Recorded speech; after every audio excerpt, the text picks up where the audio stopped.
Hi, everybody. I am Sue Hyatt with Big Purpose, Big Impact, and I have the pleasure of being the Purpose Driven Business Summit host. So I'd like to welcome you to this next session.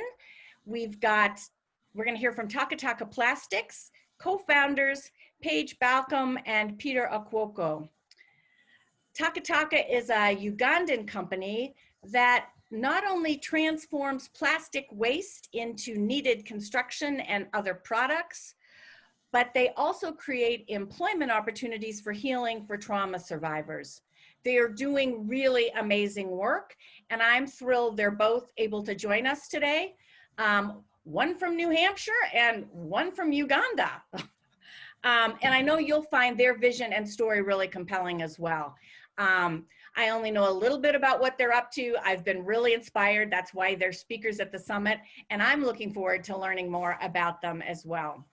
So before we hear from them, I want to share a few logistical reminders to help you get the most, not only out of this session, but out of the summit as a whole. I really encourage you all to be active. Please do join the dialogue about purpose-driven business and social enterprise with other attendees and speakers and myself on the Purpose-Driven Business Summit's private Facebook group. You can find that in Facebook by going to groups, and it's Purpose Summit. So if you haven't already, please introduce yourself in the group and share what you hope to get out of attending the summit.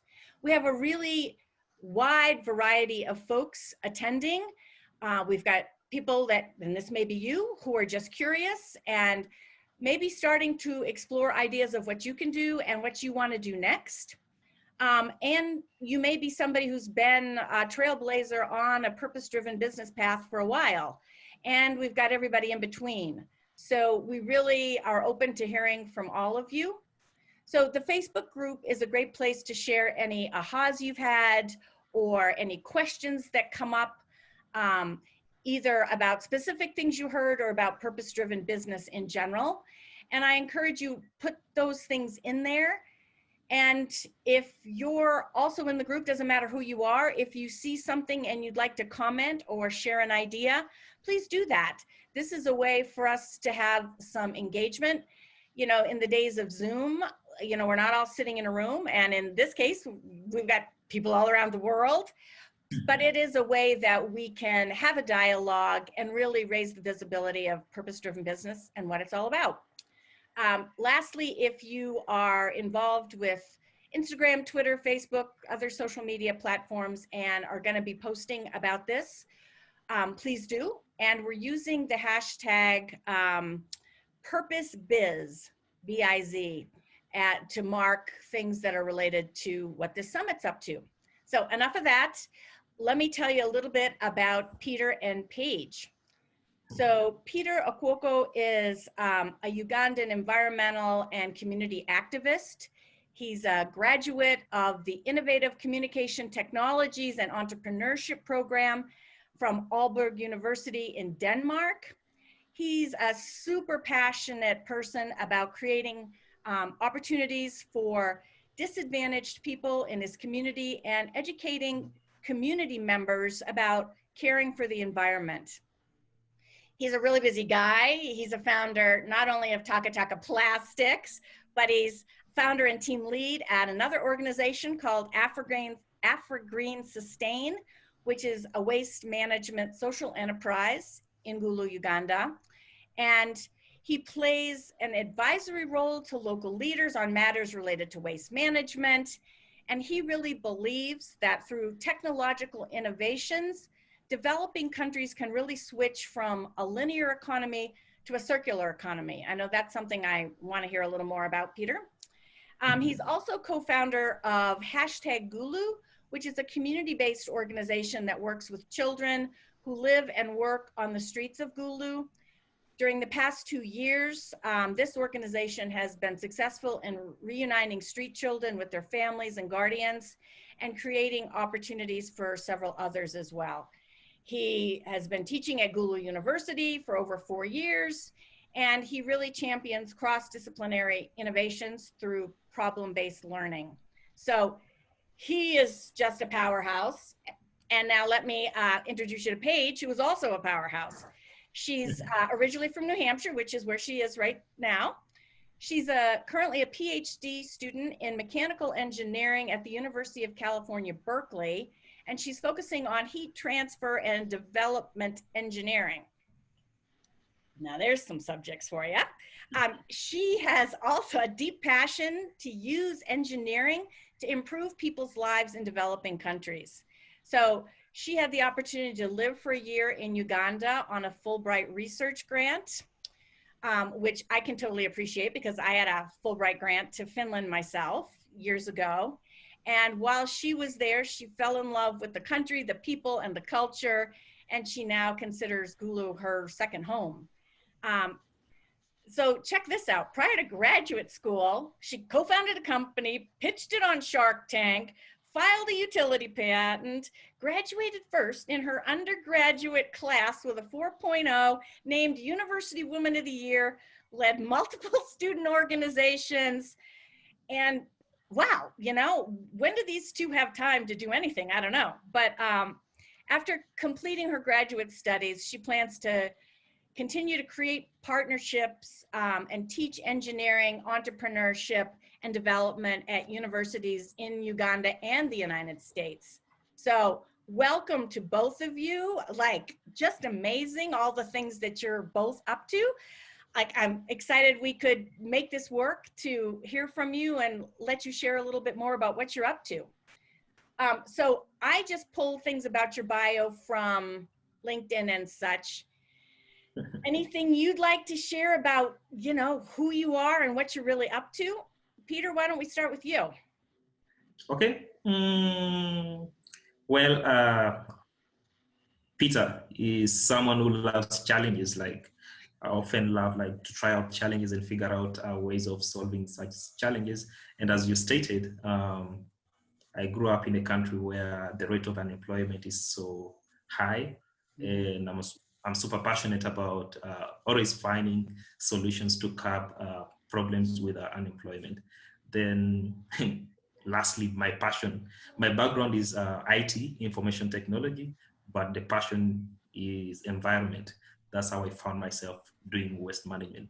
So my passion is trying as much as possible to derive ways on reducing on the wastes in developing countries like Uganda. Great, thanks. And Paige, how about you? Yeah, I also really love problem solving and being creative and innovative thinking, especially with engineering and technology. I love being able to use engineering to solve challenges that are really affecting my friends' lives in Uganda. Like that year living in the Ugandan village on the Fulbright really impacted me a lot, and I made really deep connections with a lot of Ugandan friends there, and it really inspired me to be really grateful and thankful for all the opportunities I was blessed with just by the fact of being born in America, and then seeing how I could use those privileges and all the experiences I've been blessed with to be able to try to help some of my friends in Uganda and try to create those exchanges. And just people in Uganda have really amazing ideas of how to solve their own problems, and love being able to work with them to see how we can do that together. Oh, that's wonderful. I completely appreciate that perspective, that, you know, it's a collaborative thing, and, you know, folks on the ground know what they need and they have ideas about how to do that. And then, you know, both of you've got technical skills that you can bring to bear to help really bring that vision to reality. So that's great. So how did TakatakaPlastics come about at first? So you two knew each other from when you were there, Paige, as a Fulbright? Or No. Later? No, okay. Yeah, so after my Fulbright, I had to go start grad school, and I told my advisor that I didn't want to continue with the project that I originally signed up for like a year and a half ago, that I wanted to work on projects in Uganda. Thankfully, he let me spend a couple months figuring out what new project I could start. And I talked with friends in Uganda, and plastic waste was a really big issue. And so then I just started reading more about plastic waste and talking to people involved in it, and just started coming up with ideas of how, well, first just trying to understand the problem, and then ideas of how you could try to solve some of the challenges. And so I entered this entrepreneurship competition at Berkeley with a classmate, and then was able to get funding to go back to Uganda to start researching plastic waste. So I worked with Gulu University, specifically the Department of Biosystems Engineering. And that was the first time that I met Peter. Someone referred me to him because at that time he was lecturing in the IT department. And we still didn't really understand each other so much then. It took another year before another friend introduced us a second time, and then we realized that we were doing a lot of the same work and had a lot of the same goals and visions of trying to create jobs and solve the plastic waste challenge simultaneously. And so then we sat down one day for like an hour and just brainstormed how, like, if we actually wanted to start a plastic recycling project, what would that look like? And I just, like, wrote a really rough outline of what a project would take to start, like what kind of staffing or funding would we need, and then a name. Peter, you want to how we got the name? For the name, we were like, we shouldn't come out with the name ourselves, but we could utilize, I mean, we could harness the power of social media. So we just posted on Facebook, and we're like, yeah, we want to start up something to do with the plastic waste management in Uganda. Can you contribute some names, and maybe we figure out the best name to use? So yeah, people started commenting with different names, but Takataka was very common because in not only Uganda, but East Africa, people refer to waste as Takataka. So yeah, so most people like Takataka Initiative, TakatakaPlastics, Takataka, like all the names were rotating around Takataka. And when we discussed about it again with Paige, we're like, our vision is not only to concentrate in Gulu, so it will be a pretty good idea to use the Takataka name, which refers to waste, so that in the near future, if you are to expand our activities, it will be very easy for people from across East Africa to understand clearly what we're doing. Then the other aspect was... It's a Swahili word? Did I read that someplace? It's a Swahili word, but Swahili is very common in almost 7 countries. So most people know what Takataka means.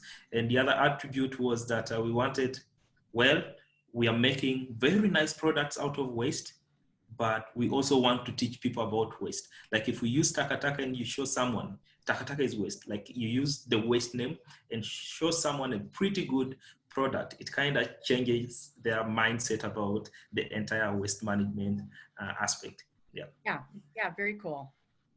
So you sat down, you brainstormed, it sounds like, what this could be and what it would take to actually get it off the ground. So you do both construction related products, and then things related to what's going on with COVID and pandemics and all that stuff. So it started with construction stuff, or like what were some of the initial types of products you were thinking? Well, first you had to think about what, the process to like how to get the plastics and how to process them. And then, so tell us a little bit about that.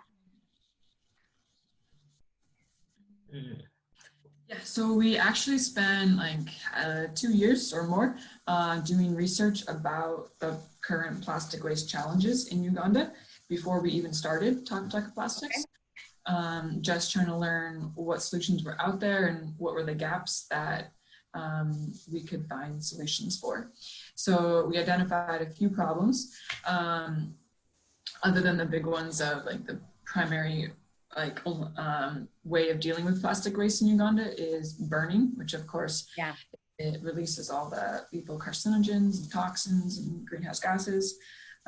Also, there's a really big challenge with collecting plastic. Like in Gulu, only about 20% of the waste is collected, and the rest ends up being burned or just littered on the streets and blocks drains and leads to breeding grounds for malaria-bearing mosquitoes.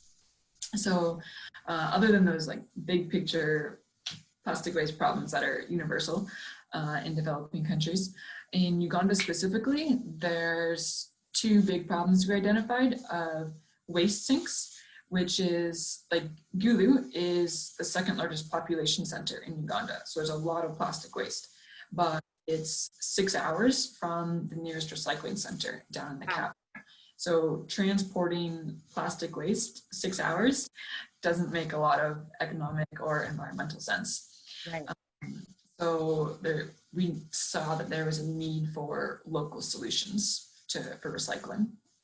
And then the other challenge is with the PET, like the water bottles and the soda bottles. That's one of the most common forms of plastic waste in Uganda, but Uganda actually cannot recycle the PET. Like we talked with government officials and there is no, they're desperate for a solution for PET because they used to export it to China and India, but they can no longer do that because of the national sword policy and other bans limiting the plastic waste imports into those countries.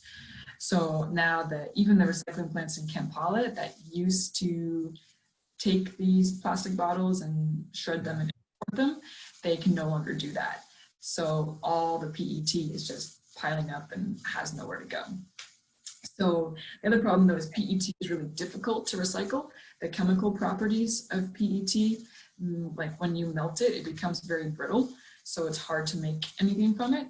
So we focused a lot of our engineering efforts behind solving the brittleness problem of the PET. Yeah. The local solution, we really focused on making small scale local machines that were easy to replicate and that are cheaper than if you were to import machines. Because ideally we'd want to see Takataka expand to lots of other towns and cities across Uganda and even East Africa. And if we can build the machines locally in Uganda, then it's much easier and much cheaper to do that. And also just maintenance, it's a lot easier to repair something in country than have to wait for replacements.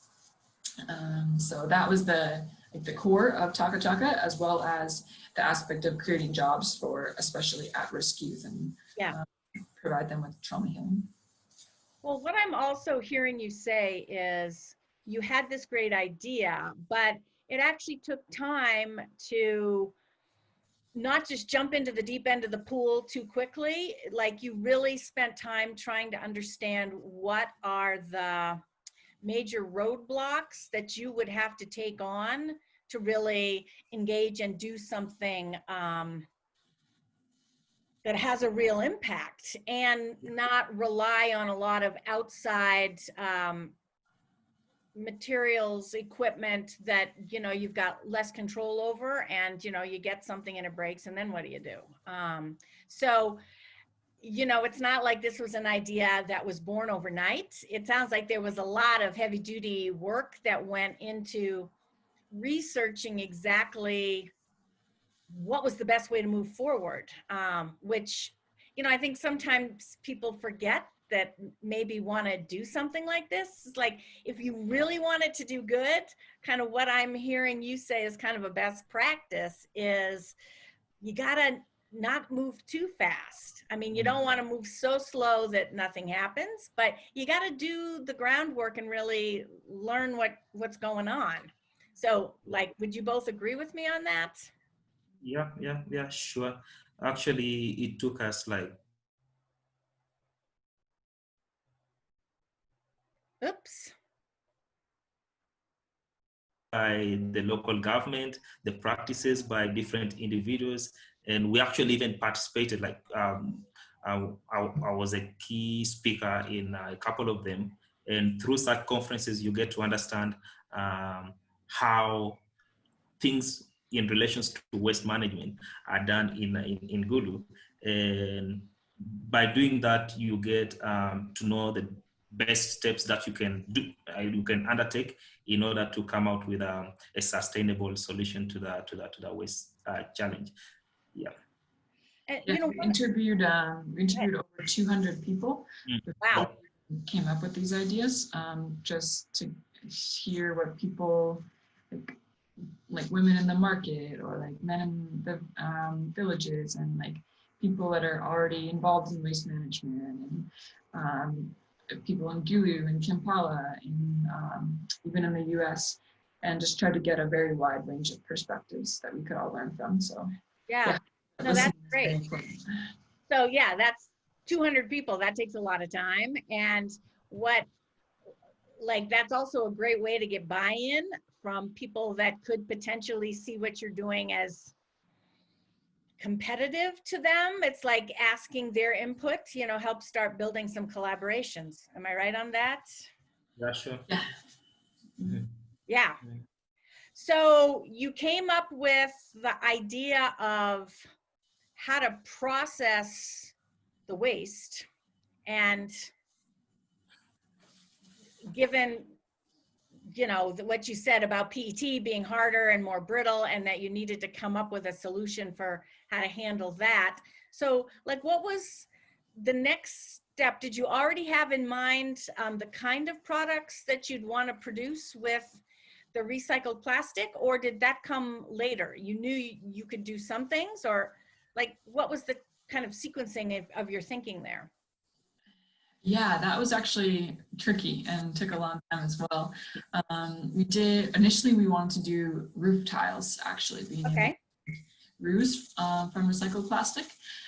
So we did a lot of research around that. And then after lots of interviews and fieldwork, we realized that roofs would actually be a difficult product to make and difficult to sell. So then we pivoted to wall tiles. There's a lot more demand for wall tiles, and they're an easier product to make technical wise.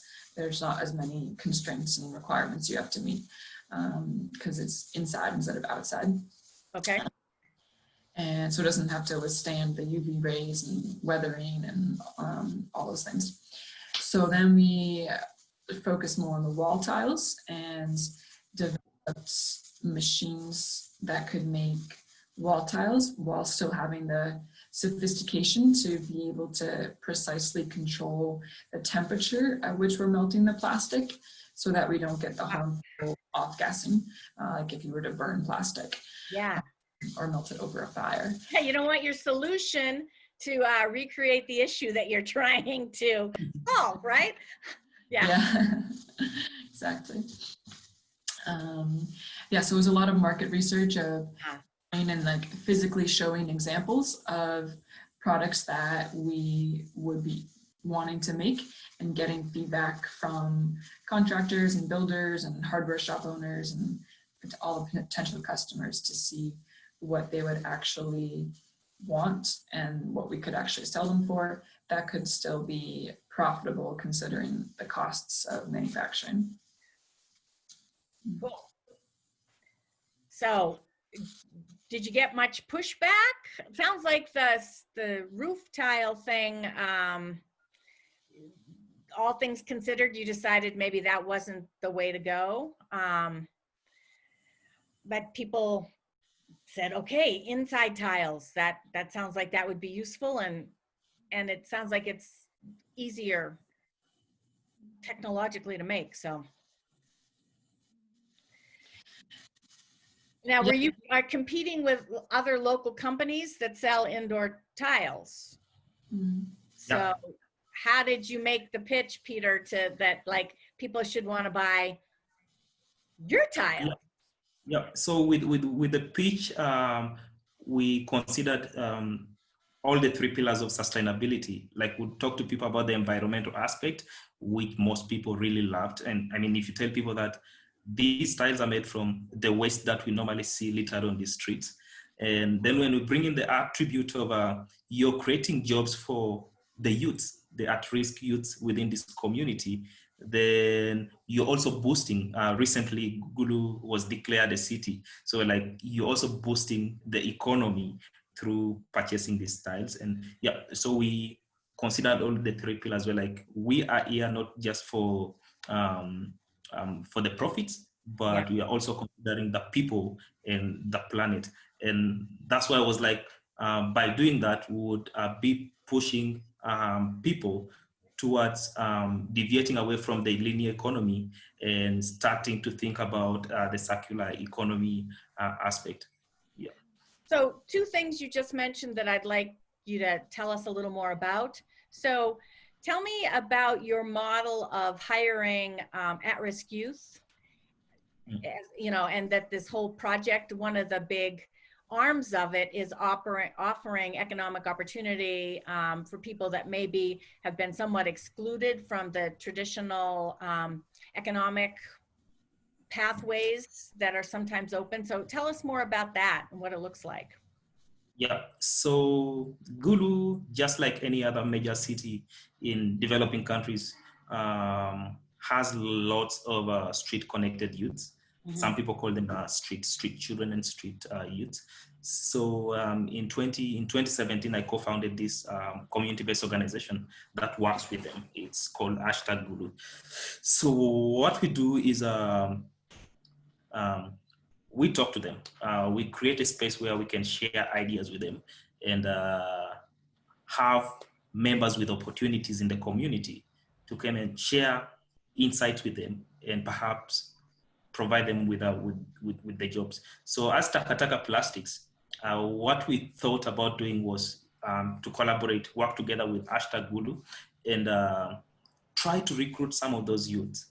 I mean, one of the reasons as to why, well, in most cases, they do a lot of havoc in the cities. And I mean, it's just because they don't have that opportunity. Like they're not given that opportunity to realize their potentials. So one of the things that we thought about was, well, we can recruit them. Let's recruit them and offer them psychosocial support, trauma counseling, because I mean, most of them have very bad backgrounds, especially when you relate back to the war that was happening in northern Uganda for like two decades. So we recruit them, offer them the trainings, then we have experts in trauma counseling who come along and give them the trauma counseling sessions. Then we've also opened up like a savings scheme for them, like from their earnings, they actually save more than 60% of it.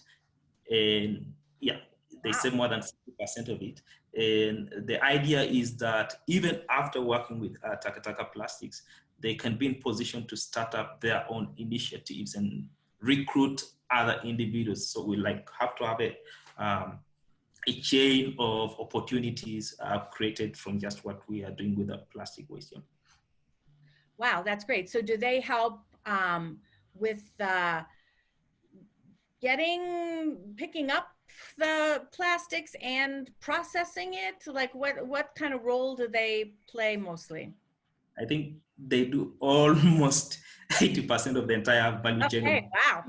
Yeah, so right from the collection, the cleaning, separation, and our engineers have trained them on how to run our small scale machines. So they also play a big role in the actually more than 80% of the people in the production room are street connected youths, and they do a very nice job. And the beauty is that when you show them the products that they make and tell them that these products are, for example, the face shields, you tell them the face shields are being used by the medical workers, it makes them realize that indeed they have potential. It makes them realize, it restores their lost hope and make them like feel like better citizens in the country. Yeah. Yeah. Well, I love that you got two big things where you're moving the needle. One is helping deal with the plastic waste issue, but then you're really helping open up opportunities for folks that, would have a tough time in life over time for all the reasons you've just said. So that's really cool. And that adds a whole bunch of extra complexity to what you're up to, because you got to keep your eye on both balls, right? So, Yeah. so before I forget, Peter, you mentioned one of the things that you're hoping to have as an impact is creating more of a circular economy. So for those of us listening that are less familiar with that term, tell us what that is and how you envision TakatakaPlastics really helping make that happen. Yeah, I'll use a very small example of like one of the products that we are making. That is the face shields. Apparently, what used to happen with the traditional face shields is the consumers get them, then after utilizing them, they go to it's like cradle to the grave, they go to the grave, like they go to waste. So what we're doing is we're actually creating these face shields from waste plastics. Yep. And we have a process that we use that we pick them up from our clients, let's say the hospitals, and again recycle them. So nothing goes to waste. Like we are trying to close the loop in the entire plastic waste chain.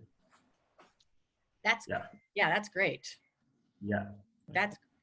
So was that part of the original vision that you wanted to do this, or this is just sort of grown out as you stepped into it? You're like, oh, well, wait a minute, we can also like close up this loophole here, and Yeah, well, it was part of the original vision. Great. Yeah. So when did you decide to pivot to do face shields? Paige, like, how did that happen? Yeah, so back in March when COVID first hit Uganda, like Uganda announced its first cases of COVID-19, everything was being shut down, like all the businesses were shutting down. And we asked ourselves, what could we do as TakatakaPlastics to help our community here in Gulu? Yeah. And we heard about the lack of PPE in hospitals from some of our friends, and we realized, oh, face shields, those are made from plastic waste, or made from plastic, and that's what we do. We work with plastic waste. Maybe we can do something here. So we just started experimenting with whatever, like plastic buckets and like soda bottles that were lying around our workshop, and we came up with a first very rough prototype of a face shield that we just made manually. And so we went over to a clinic where we knew one of the doctors and showed it to some of the staff there and got their feedback. And initially they're like, oh yeah, it's like they really loved the face shields idea. They really appreciated the protection, but the first designs had problems with glare, like it was paining their eyes, paining their head after wearing them for too much. So back to the drawing board and back to the workshop, and it took a long time. It took like 2 weeks before we could like actually innovate enough times of getting feedback from the medical staff and coming back to the workshop before we actually got a good design that we could make manually. But then the doctors and the nurses, they really loved them and really appreciated them a lot. And it was definitely solving a big need, because most of the medical facilities in Uganda, especially the government-run ones, they didn't have any face shields. Wow. Yeah. So then we also wanted to improve the design even more, and we wanted to make them reusable, because initially the ones that we were making manually, they were disposable. Like you use them once and then you can't really disinfect them and you have to throw them away again. So thinking about circular economy, we wanted to make reusable face shields. So we actually partnered with this organization in Austria called Plasticpreneur, and they were making machines very similar actually to what we were designing ourselves for our tile production. And we couldn't get some of the access to like the machine shops that we needed to be able to build our own machines. So we were able to get some funding to buy a couple machines from this organization in Austria, and they helped us with that. So then we were able to go into production with these reusable face shields, making the visors, the frames, from the plastic waste, like drip bottles, medicine bottles from the hospital. And then we innovated, like for the straps, we couldn't get the buttonhole elastic that a lot of people are using for face shields. So we had this idea to use old bicycle tires. Like there were some old bicycle tubes outside office one day, and we were like, oh, let's try using those. And they worked super well actually, and they can even be disinfected and reused, so they're even better than the elastic ones. Wow. For the shields, we can't get the plastic in like the thin sheets in Uganda, like people in Europe and the US. So we had to find an alternative for that too, from a local product. So it was a lot of work, but it was really cool to see, like, to work all together as a team and figure out how we could make these face shields and be able to deliver them to doctors and nurses. And there's especially like the isolation ward in Gulu, like the hospital where actual COVID-19 patients are being treated. They heard about our face shields that we were making on local news, and then they called you, Peter, right? And they called me and they were like, oh, are you TakatakaPlastics? I was like, yeah, I'm TakatakaPlastics. And they're like, can you guys give us some few face shields later in the afternoon? We need them urgently. I was like, well, let me organize them and bring them in about 6 hours time. But just less than an hour, they called again and they were like, no, we can't wait. We're actually sending someone on a motorbike to come and pick, even if you have only 3 ready, he's coming to pick 3 because we need them urgently. Yeah. Wow, I love that you guys have this sort of creative turn on a dime mindset where it's like, okay, here's a big issue and how can we do it? And Paige, I know you said, yeah, it took a long time. It took us 2 weeks. I'm like, 2 weeks? Are you kidding me? That's like nothing, that you guys kind of went from not really having thought about it to, full scale, like you're making them and handing them out to people, and, over multiple iterations in such a relatively short time. That's just awesome. Yeah, and you're doing so much good with that. Yeah.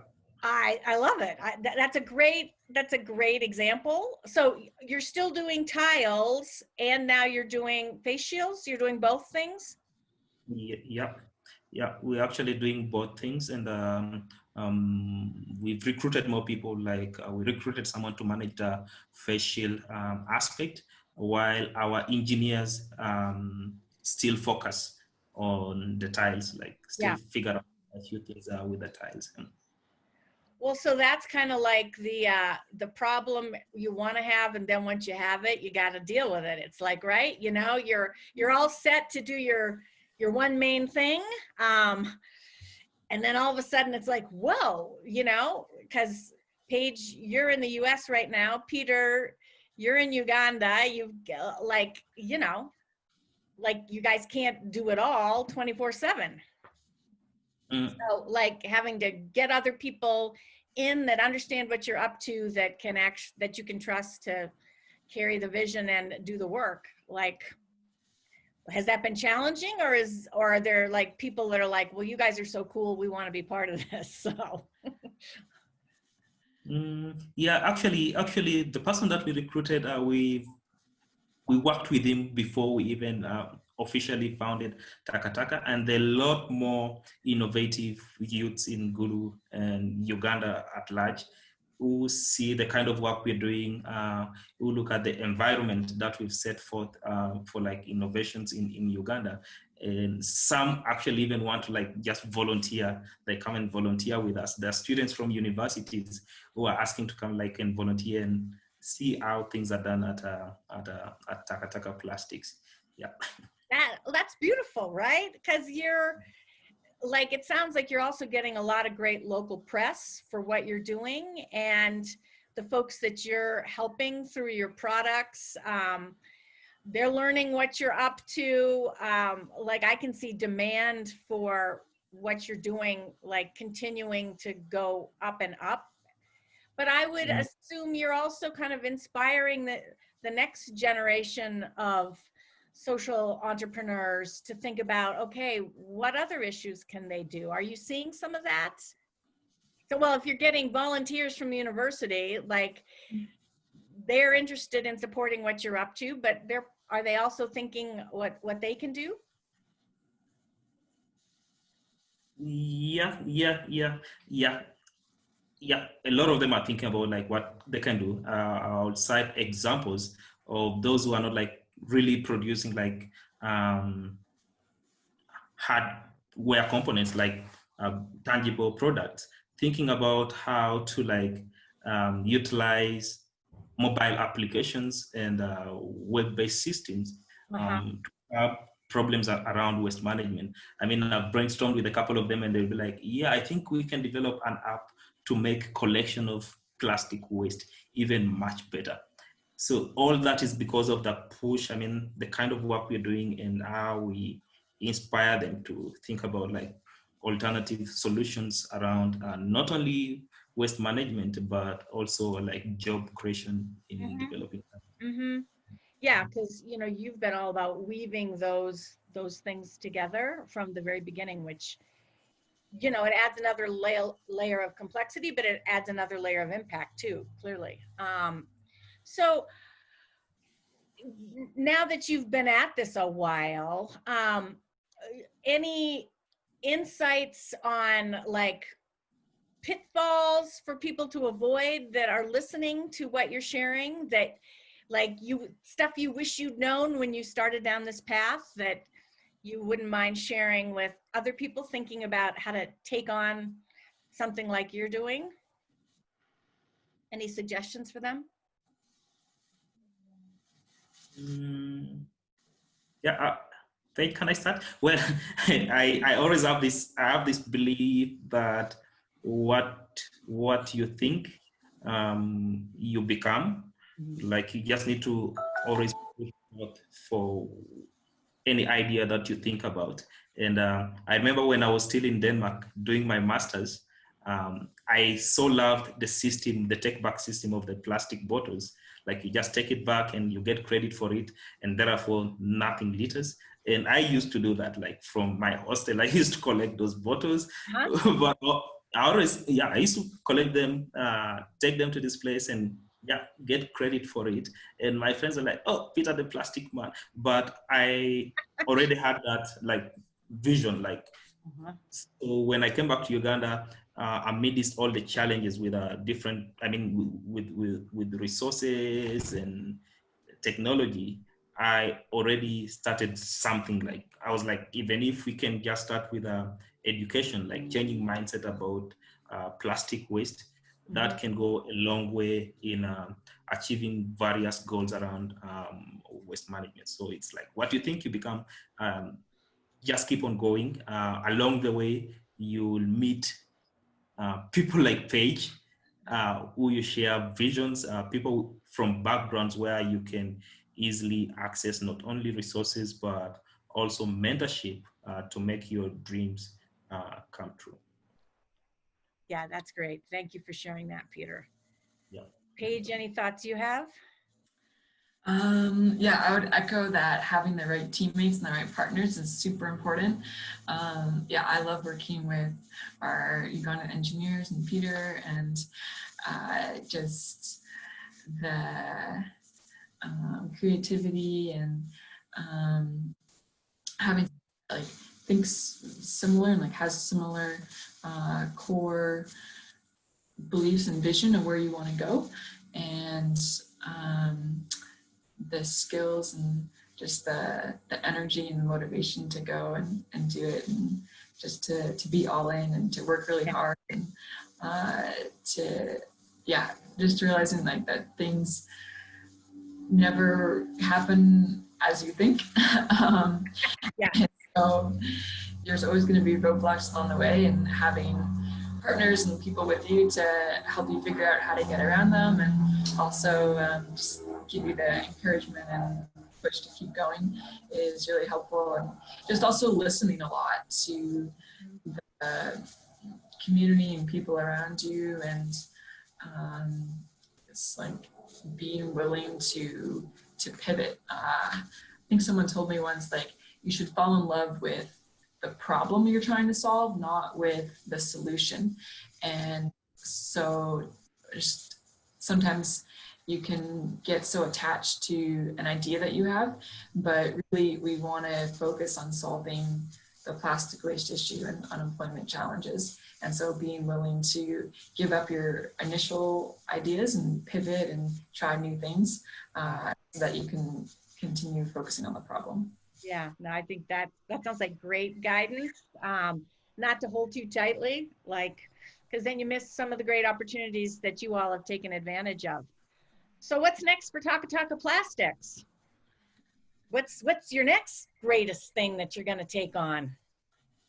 Any thoughts yet? Or are you still kind of, trying to hold on tight for masks and tiles?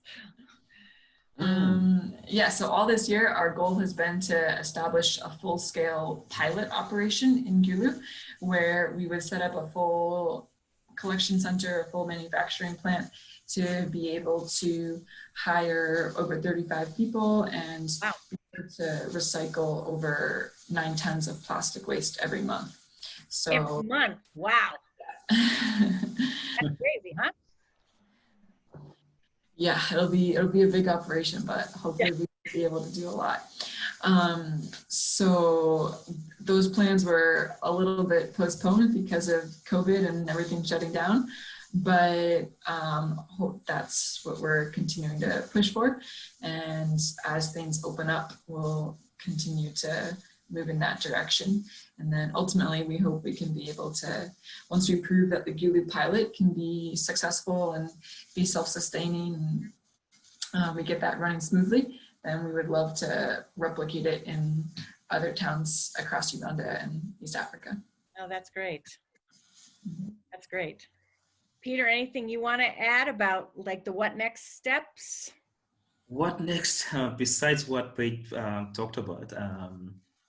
Actually, amidst the pandemic, we realized some opportunities as well. Like when we were working with the face shields, we realized that there are a lot of medical equipment in hospitals in Uganda that get broken, and the parts are actually made out of plastics. So they have to wait until these parts are like imported before they are fixed. But while they wait for that, there are many lives that are being lost. So another thing for Takataka is we'll explore like how to, besides the construction materials, we'll also explore how to like handle such a challenge, and maybe have a Takataka unit focusing on more medical equipments other than the face shields. Yeah, that sounds like a brilliant idea. You know, like having some machine down and people need that support for whatever it's supposed to be doing for them, you know, that's a big lag. And especially right now, a lot of things, you know, transport, it's not easy at the best of times. And with the COVID stuff, it's even worse. So, well, I just completely appreciate everything that you two have been doing with TakatakaPlastics, what your journey has been. I'm sure everybody that's listening in can agree, like you two are powerhouses. Like, you're so inspiring. I'm really glad the two of you had that second coffee that you had to figure out, okay, you know, maybe there's something here we should be doing, because clearly you know, your social enterprise, purpose-driven endeavor is really doing a ton of good. And I especially appreciate that you're not doing a top-down solution. You really have invested the time it takes to really engage with a whole variety of local people, stakeholders, talking to the government. I mean, you've done a really good job making sure you truly understood the issues from not just like Paige, I know you've spent a lot of time in Uganda and you're not going to be guilty of this, but you know, sometimes people just kind of fly in, they've got the solution, they don't actually take the time to do the work that needs to happen with the people that actually know what needs to happen. So I completely appreciate that you all kind of have embodied that approach to what you're doing. A lot of other people could, you know, benefit from using the same approach. So kudos to both of you. Well, thanks so much for your time today. Really appreciate it. And I wish both of you and TakatakaPlastics the absolute best moving forward. I think the rest of the world is just starting to hear what you're up to, like based on what you've been sharing and the successes you've already had. You know, I think the sky's the limit, and you two and your team, you're the guys to make it happen. So best to you and good luck. Thanks for sharing with us at the Purpose Driven Business Summit. Really appreciate your time. Thank you. Thank you. Okay.